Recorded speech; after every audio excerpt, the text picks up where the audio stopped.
ईमानदार मिठाई वाला। एक गांव में महेश नाम का एक हलवाई रहता था। उसकी दुकान दूर दूर तक मशहूर थी। आसपास के सभी गांव वाले महेश की दुकान से ही मिठाई लेते थे। भाई मजा आ गया, क्या लजीज रबड़ी है। ये लड्डू भी लीजिए, शुद्ध देसी घी के हैं, आज ही बनकर आए हैं। लाओ भाई लाओ, 1 किलो लड्डू भी पैक कर दो। महेश का एक बेटा था रवि। रवि ने पढ़ाई छोड़ दी थी और वो दिन भर घर में ही बैठा रहता था। उठ बेटा रवि, आज मेरे साथ दुकान पर चल। मैं वहाँ क्या करूँगा पापा? अरे दुकानदारी सीख बेटा, आगे चलकर ये सब तुझे ही तो संभालना है। मुझे ये सब कुछ नहीं संभालना। मैं वीडियो गेम खेलूंगा, फिर दोस्तों के साथ बाहर जाऊंगा। हे भगवान, इसे थोड़ी अक्ल दे दो। ऐसे ही चलता रहा तो आगे न जाने इसका क्या होगा। महेश बड़बड़ाता हुआ दुकान चला जाता है। दुकान पर ओ घसीटाराम, मुझे थोड़े चक्कर आ रहे हैं, जरा पानी तो लाना। जी जी मालिक। सुन, मैं घर जा रहा हूँ, आज दुकान तू संभाल ले। जैसा आप कहे मालिक। महेश बिस्तर पर लेटा है।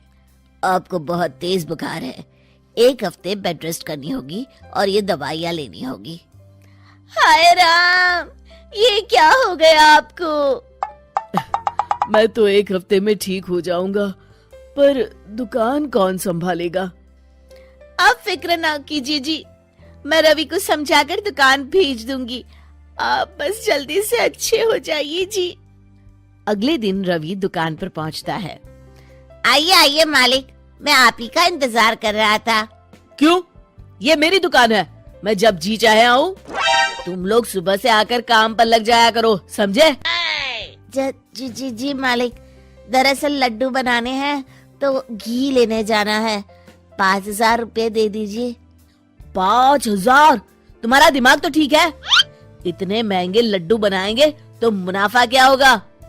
पर देसी घी भी तो बहुत महंगा है ना मालिक।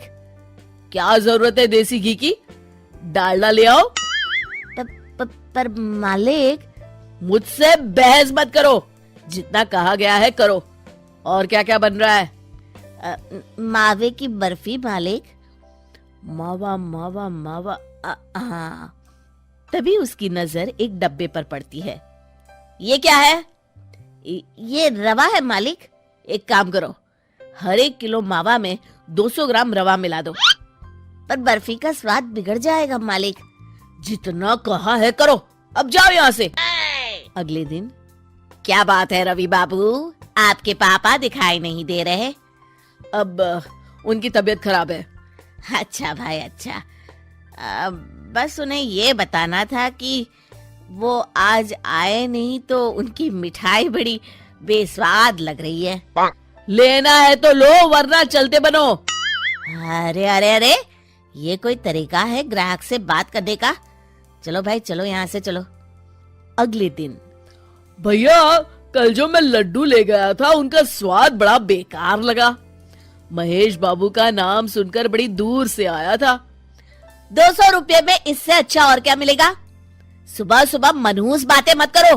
कुछ लेना है तो लो, वरना फूटो यहाँ से। रवि के इस व्यवहार के चलते 2-4 दिनों में ही ग्राहकों का आना कम हो जाता है। मैंने तो सोचा था कि कम पूंजी में ज्यादा मुनाफा होगा, पर यहाँ तो घाटा हो रहा है। आखिर चक्कर क्या है? लगता है ये दुकानदारी मेरे बस की नहीं। महेश ठीक होकर दुकान लौटता है तो घसीटाराम उसे सब कुछ बताता है। हे भगवान, इसने तो मेरी सालों की मेहनत पर पानी फेर दिया। अब क्या करेंगे मालिक? कुछ नहीं, सबसे पहले तुम पहले की तरह शुद्ध और अच्छी मिठाइयाँ बनाओ और मुझे गांव के उन सब लोगों के नाम बताओ जिनसे रवि ने बदतमीजी की। रवि, कल सुबह दुकान पर आ जाना, बहुत जरूरी काम है। मुझे नहीं आना, मैंने 1 हफ्ता दुकान संभाल ली है, अब संभालो आप। दुकान तो तूने जैसे तैसे संभाल ली, पर सीखा कुछ नहीं। कल तुझे बहुत जरूरी सीख देनी है। रवि पैर पटकता हुआ बाहर चला जाता है। अगले दिन। ये ले, ताजी शुद्ध मिठाइयाँ। मैं इतनी मिठाइयों का क्या करूं? इन्हें उन सब के घर देकर आओ जिनसे तुमने बदतमीजी की, और साथ में माफी भी मांग लेना। अरे पर मैंने तो सिर्फ उन्हें। बेटा, घर आया मेहमान और दुकान पर आया ग्राहक भगवान के समान होता है। अब तू जल्दी जा और कल से कमाल देखना। रवि उन सभी 4-5 लोगों के यहाँ जाकर मिठाई देता है और माफी मांगता है। अगले दिन दुकान पर ग्राहकों की भीड़ लग जाती है। मान गए महेश बाबू, आपने तो आते ही घर तक मिठाई भिजवा दी। बस मेरे बेटे की गुस्ताखी को माफ कर देना भाई, उसमें अब तक बचपना है।